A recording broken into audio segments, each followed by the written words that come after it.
Medyo grumabi at the same time, naglelelo na yung lamig. So as of right now, as you said earlier, the death toll is now up to 28 people dead all across the U.S. From the Weather Channel and ABC News, it's a recent update like 15-20 minutes ago, na it's still a span of 2,000 miles. A winter storm swept the nation. Over 2 million Americans have been impacted all across the country, and many still facing a chilling cold and disastrous travel conditions. Ang ating cancellations sa flights as of today is about 4,000. It was 11,000 yesterday. So over 21 yesterday, it's now 24 states have declared the state of emergency. And as you know, when they declared state of emergency, the federal government will approve a disaster relief help. So President Trump coming from personnel, money, aid, logistics, and national emergency response protocols. So as of 6 p.m. Eastern Time kanina, a massive winter storm continues to impact eastern United States. Already dropped up to 2 feet of snow. It caused widespread of outages. It's about from 700,000 kahapon up to 900,000 customers right now are without power from this massive winter storm. The states that got hit the hardest were Tennessee, Mississippi, Louisiana, Texas were really hit very badly. So according to the Nashville Electric Service, which is the hardest hit utility according to Power Outages USA, said that they will double the workforce today to about nearly 9 workers to restore services. Kasi freezing temperature, and then kung wala kang kuryente, how are they going to heat it up? Yes. So, but nevertheless, itong mga states na to are being hit with winter storms every year.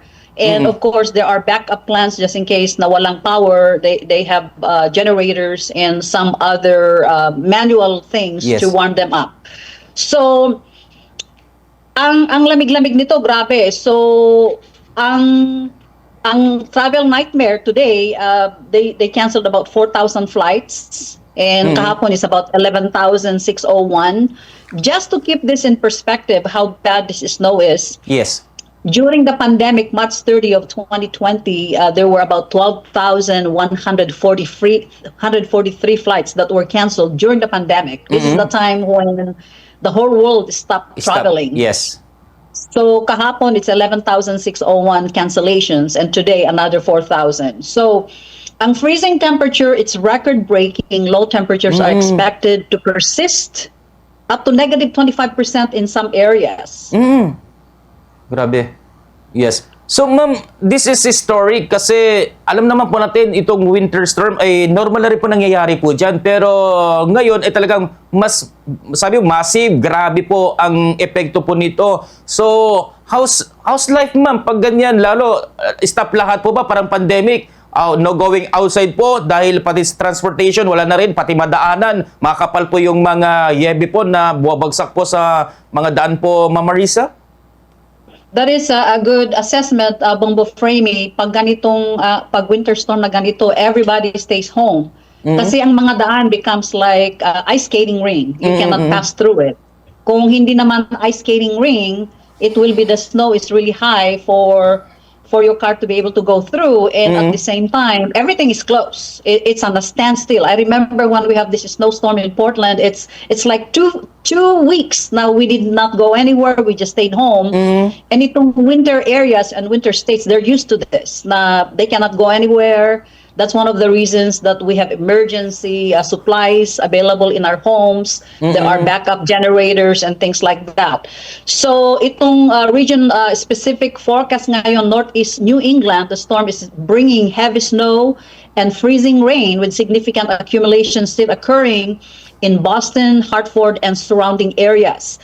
Kaya napakagrabe itong snowstorm na to because it comes with ice. Kung snowstorm lang, okay. Pero kung when it comes with ice, talagang you cannot, freezing, talagang kung hindi magme-melt, talagang parang ice skating ring. Nobody can get out. Even emergency services cannot get out during this time. So, Ang sabi nila na snow and freezing rain are affecting the region with very icy conditions, continuing to impact travel, which is in the south, Tennessee, Mississippi, Louisiana, and Georgia. So it's still continuing. Some of the places medyo nagme-melt ng snow. Pero sabi nila na an Arctic air mass is bringing the coldest air of the season, prompting freeze warnings. And sabi nila that there will be another one. Yes. Another forecast is coming that they're monitoring another potential storm at the end of next week, which could bring more snow, ice, and rain to the same areas. So travel continues to be very dangerous, and actually all the government officials are telling everybody to stay home.